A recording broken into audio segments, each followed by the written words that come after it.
क्या आपको पता है कि इंडिया का सबसे बड़ा स्टॉक ब्रोकरेज फर्म एक ऐसे इंसान ने बनाया जो एक स्कूल ड्रॉपआउट था, जो बिना किसी एमबीए डिग्री के सिर्फ अपने शार्प बिजनेस माइंडसेट और रेंटलेस हार्डवर्क से $1 बिलियन की कंपनी खड़ी कर दी। मैं बात कर रहा हूँ निखिल कामत की, वो लड़का जो सिर्फ 17 इयर्स की एज में एक कॉल सेंटर में फेक सर्टिफिकेट्स देकर काम कर रहा था। आज वही लड़का अपने भाई के साथ 30,000 करोड़ की वैल्यूएशन की कंपनी लीड कर रहा है और उस कंपनी का नाम है ज़ीरोधा, जो स्टॉक मार्केट की दुनिया में एक साइलेंट रेवोल्यूशन लेकर आया। ज़ीरोधा एक स्क्रैच स्टार्टअप है, जिसका मतलब है कि एक ऐसी कंपनी जिसे फाउंडर्स ने बिना किसी एक्सटर्नल फंडिंग के ग्राउंड अप बिल्ड किया। सबसे शॉकिंग बात ये थी कि कामत ब्रदर्स एक ऐसे हाईली कॉम्प्लिकेटेड इंडस्ट्री में एंटर कर रहे थे जहां already gents like ICICI direct, HDFC securities और कोटक सिक्योरिटीज का मोनोपोली था। ये bank backed brokerage firms billions का कैपिटल और एस्टैब्लिश्ड कंज्यूमर बेस के साथ मार्केट डोमिनेट कर रहे थे। तो आखिर कामत ब्रदर्स ने ऐसा क्या किया कि जिससे ये इंडिया का नंबर 1 ब्रोकर बन गया। वैसे तो ज़ीरोधा 2023 तक इंडिया का सबसे बड़ा ब्रोकर था, लेकिन अक्टूबर 2023 में ग्रो ने इसे एक्टिव यूजर्स के बेसिस पे रिप्लेस कर दिया। लेकिन जब बात रेवेन्यू और प्रॉफिटेबिलिटी की आती है तो ज़ीरोधा आज भी नंबर 1 है। ये है ग्रो का FY24 का रेवेन्यू 2,900 करोड़, लेकिन इनका नेट लॉस है 805 करोड़।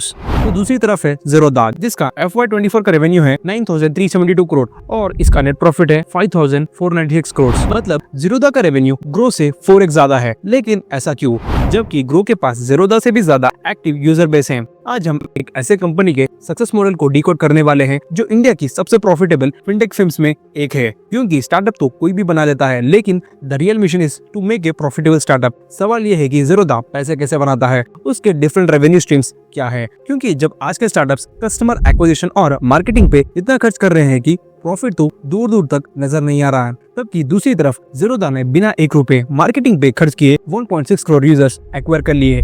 आजकल 90% स्टार्टअप्स हेवी फंडिंग पे डिपेंडेंट है, जिसमें वीसी मनी जल्दी बंद हो जाता है और हाई एक्विजिशन कॉस्ट की वजह से प्रॉफिट दिखाई नहीं देता है। ग्रो, अपस्टॉक्स, एंजल वन जैसे ब्रोकर्स अपने यूजर्स बढ़ाने के लिए प्रोस का रेफरल बोनसेस, इन्फ्लुएंसर डील्स और डिस्काउंट ऑफर्स देते हैं। लेकिन ज़ीरोधा एक बूटस्ट्रैप कंपनी है जिसमें कस्टमर एक्विजिशन कॉस्ट लिटरली ₹0 है। तो आखिर ज़ीरोधा ने ये माइलस्टोन अचीव कैसे किया? क्या थे वो सीक्रेट बिजनेस लेसन्स जिसे सीखकर हम भी हमारे बिजनेस में इम्प्लीमेंट कर सकते हैं? सब कुछ डिस्कस करेंगे इस वीडियो में। Stock trading platform Zerodha has reported stellar earnings for FY23. The largest retail broking firm in the country seen a 39% surge in its revenue. Battle of the stockbrokers has a new winner. For now, Gro unseated Zerodha as India's stockbroker in September.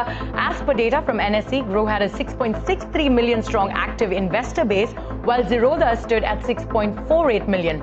As the race heats up, what will it take for Gro to expand the market in a bid to keep growing? I'm doing for my health now is my biggest issue is I can't sleep because I start work early and I work out late in the night. I struggle with 5.5 hours.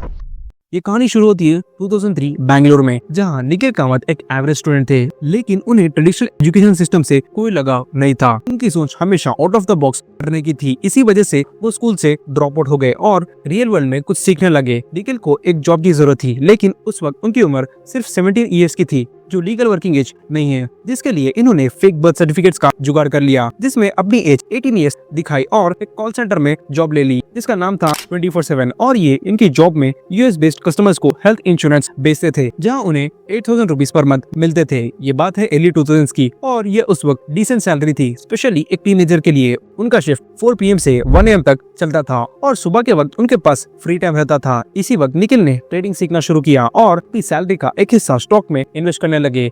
ये कभी profit कमा रहे थे तो कभी loss. इनका portfolio दिन पे दिन बढ़ते ही जा रहा था और धीरे धीरे इनके फ्रेंड्स भी इन्हें अपने पैसे कामत ब्रदर्स को मैनेज करने के लिए देने लगे, जिसके बाद नितिन कामत और इनके भाई निखिल कामत इन्वेस्टिंग ऑपरेशंस को फॉर्मलाइज करने के लिए 2006 में कामत एसोसिएट्स की शुरुआत की और ये रिलायंस मनी के साथ एज ए सब ब्रोकर काम कर रहे थे। यहाँ पर इनका काम ये था कि ये आर मनी का इंफ्रास्ट्रक्चर यूज करके इनके क्लाइंट्स के ट्रेड्स मैनेज करे। और इसी दौरान इन दोनों ने देखा कि इंडियन स्टॉक मार्केट में रिटेल ट्रेडर्स के लिए बहुत सारी चीजें मिसिंग है। ट्रेडिंग प्लेटफॉर्म्स कॉम्प्लेक्स थे और उसमें एनालिसिस टूल्स काफी कम थे। उस वक्त रिलायंस मनी जैसे ब्रोकर्स पॉपुलर थे, लेकिन प्रोफेशनल ट्रेडर्स के लिए एडवांस चार्टिंग टूल्स और ऑटोमेशन ऑप्शंस नहीं थे। अल्गो ट्रेडिंग का कॉन्सेप्ट इंडिया में नहीं आया था, लेकिन फॉरेन मार्केट में ट्रेडर्स एल्गोरिथम्स और ऑटोमेशन का यूज कर रहे थे। ट्रेडिशनल ब्रोकरेज फर्म्स जैसे आईसीआईसीआई डायरेक्ट, HDFC सिक्योरिटीज और शेर Khan high brokerage fees charge कर रहे थे, जो रिटेल इन्वेस्टर्स के लिए कॉस्टली था। आर मनी और दूसरे प्लेटफॉर्म्स प्रोफेशनल ट्रेडर्स के लिए भी प्रॉपर एग्जीक्यूशन टूल्स नहीं दे रहे थे। आल्गो ट्रेडिंग, कमीशन फ्री इन्वेस्टिंग और बेटर यूए वाले ट्रेडिंग प्लेटफॉर्म्स की कमी थी। और जब निखिल और इनके भाई नितिन ने देखा कि इंडियन स्टॉक मार्केट में एक इनोवेटिव ब्रोकर की जरूरत है, और तब उन्होंने ज़ीरोधा का आइडिया सोचा। ज़ीरोधा जिसका मतलब है जीरो प्लस रोदा, जिसमें रोदा का मतलब संस्कृत में बैरियर है। और फिर 15 अगस्त 2010 में कामत ब्रदर्स ने ज़ीरोधा की शुरुआत की और ज़ीरोधा ने ये 3 स्ट्रेटेजीज यूज किए जिससे ये अपने आप को इन ट्रेडिशनल ब्रोकर से डिफरेंशिएट कर पाए। 1. Flat fee and zero brokerage revolution. Zerodha के आने से पहले इन्वेस्टर्स एक बड़ी ब्रोकरेज प्रॉब्लम फेस कर रहे थे। Traditional brokers percentage based commission charge करते थे, जो 0.5% से 1% होता था। अब कुछ लोग कहेंगे कि सिर्फ 1% क्या ही फर्क पड़ेगा, लेकिन अगर एक ट्रेडर 1000 रुपीज का ट्रेड करे तो ब्रोकर उसमें से 10 रुपीज ले लेगा, लेकिन अगर ट्रेड 1 लाख रुपीज का है तो ब्रोकर उसमें से 1000 रुपीज ले लेगा। अब सोचिए, अगर एक हाई फ्रीक्वेंसी ट्रेडर जो क्रोर्स में ट्रेड कर रहा है तो इसका ब्रोकरेज लैक्स में पहुंच जाएगा। ये कॉम्पाउंडिंग एक्सपेंस इन्वेस्टर्स के प्रॉफिट मार्जिन को डायरेक्टली इंपैक्ट करता है, और इसी वजह से बहुत से ट्रेडर्स कॉस्ट कटिंग सॉल्यूशंस ढूंढ रहे थे। ज़ीरोधा ने इसी ब्रोकरेज मोनोपोली को डिस्टर्ब कर दिया बाय इंट्रोड्यूसिंग फ्लैट 20 रुपीज फी पर trade on intraday and F&O, और डिलीवरी ट्रेड्स पर जीरो ब्रोकरेज चार्ज करने लगे। चाहे 1 लाख रुपीज का ट्रेड हो या 1 करोड़ का, ब्रोकरेज सिर्फ 20 रुपीज रहेगी। ये कॉस्ट एफिशिएंसी और स्केलेबिलिटी का एक ऐसा फॉर्मूला था जो नए इन्वेस्टर्स और प्रो ट्रेडर्स दोनों के लिए गेम चेंजर बना। 2. Technology driven platforms. ज़ीरोधा ने सबसे पहले user friendly technology advanced trading platforms develop करना स्टार्ट किया, जिसमें वो सारे फीचर्स इंटीग्रेट कर रहे थे जो रिलायंस मनी, ICICI डायरेक्ट जैसे ट्रेडिशनल ब्रोकर्स मिस कर रहे थे। ट्रेडर्स और इन्वेस्टर्स को एक सीमलेस और एफिशिएंट ट्रेडिंग एक्सपीरियंस देना इनका प्राइमरी गोल था। जब traditional brokers slow web based interface provide कर रहे थे जो लैग और एग्जीक्यूशन डिलेस क्रिएट कर रहे थे, तब ज़ीरोधा ने एग्रेसिव टेक अडॉप्शन से मार्केट डिस्टर्ब कर दिया। इन लोगों ने 5 game changing technology tools launch किए जिससे ये इंडस्ट्री का लीडर बनने जा रहे थे। 1. Next generation trading platform. जब लेगेसी ब्रोकर्स आउटडेटेड, स्लो और अनऑप्टिमाइज्ड वेब इंटरफेसेस प्रोवाइड कर रहे थे, तब ज़ीरोधा ने काइट लॉन्च किया, एक high speed cloud based trading platform जो लाइटनिंग फास्ट ऑर्डर एग्जीक्यूशन और real time market data processing provide करता है। ये लो बैंडविड्थ ऑप्टिमाइज्ड, जिससे यूजर्स पुअर नेटवर्क कंडीशंस में भी स्मूथली ट्रेड कर सकते हैं।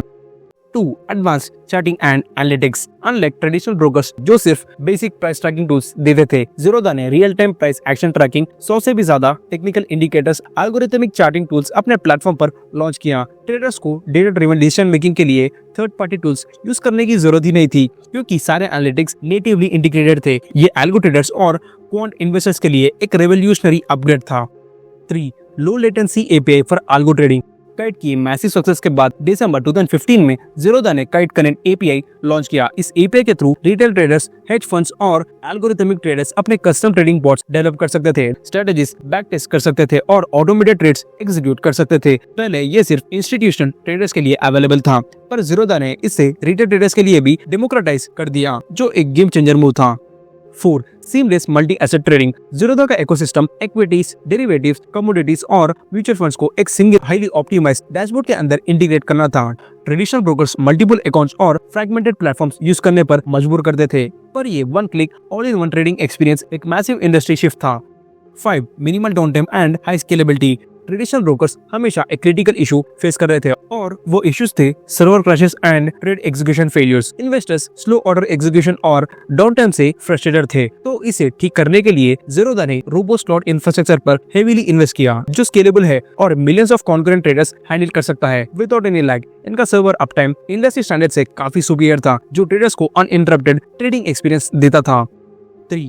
Transparent fee structure. ज़ीरोधा ने इंडिया में ब्रोकरेज इंडस्ट्री को ही रेवोल्यूशनाइज किया। इन लोगों ने अपना clear fix transparent fee structure से मिलियंस ऑफ कस्टमर्स को एक्वायर कर लिया। इनके प्लेटफॉर्म पे ना कोई हिडन चार्जेस थे, ना कोई कॉम्प्लेक्स प्राइस मॉडल्स, क्योंकि traditional brokers multiple hidden fees लगा देते थे, जिसमें account maintenance charges, platform usage fees, turnover based charges से ट्रेडर्स को कंफ्यूज कर रहे थे। तो ज़ीरोधा ने इन सारे प्राइसिंग को सिंप्लीफाई किया और अपने चार्जेस अपफ्रंट में ही लिस्ट कर दिया। ये सारी इनोवेशंस रिटेल इन्वेस्टर्स के लिए नहीं, बल्कि फिनटेक स्टार्टअप्स और इंस्टीट्यूशनल ट्रेडर्स को भी cost effective scalable trading solutions provide कर रहे थे। ज़ीरोधा का टेक फर्स्ट अप्रोच उस time Indian stock market ecosystem को रीडिफाइन कर रहा था, जिससे आज भी ये इंडस्ट्री का most trusted discount brokerage platform है। ज़ीरोधा ने सिर्फ 3 पावरफुल स्ट्रेटजीज यूज करके जनवरी 2019 तक इंडिया का सबसे बड़ा स्टॉक ब्रोकर का टाइटल अचीव कर लिया, और बस 5 साल के अंदर इनका कस्टमर बेस सिर्फ 30,000 अकाउंट से बढ़कर 14 लाख अकाउंट तक पहुंच गया। इनका business model low margin high volume पर फोकस्ड है, जिसमें ये लार्ज नंबर ऑफ क्लाइंट से छोटी फीस कलेक्ट करते हैं, जो क्यूमुलेटिव रेवेन्यू को काफी बड़ा बना देता है। और यहाँ एक और एक फैक्टर है जो ज़ीरोधा को बाकी कॉम्पिटिटर्स से ज्यादा प्रॉफिटेबल बनाता है, ऑपरेशन कॉस्ट ऑप्टिमाइजेशन। अगर हम अपस्टॉक्स का एग्जांपल ले तो ये एक मुंबई बेस्ड ब्रोकरेज फर्म है जो 2022 में 10 मिलियन कस्टमर्स का माइलस्टोन अचीव कर चुका था और टाइगर ग्लोबल के इन्वेस्टमेंट के साथ $3.5 बिलियन का यूनिकॉर्न स्टार्टअप बन गया।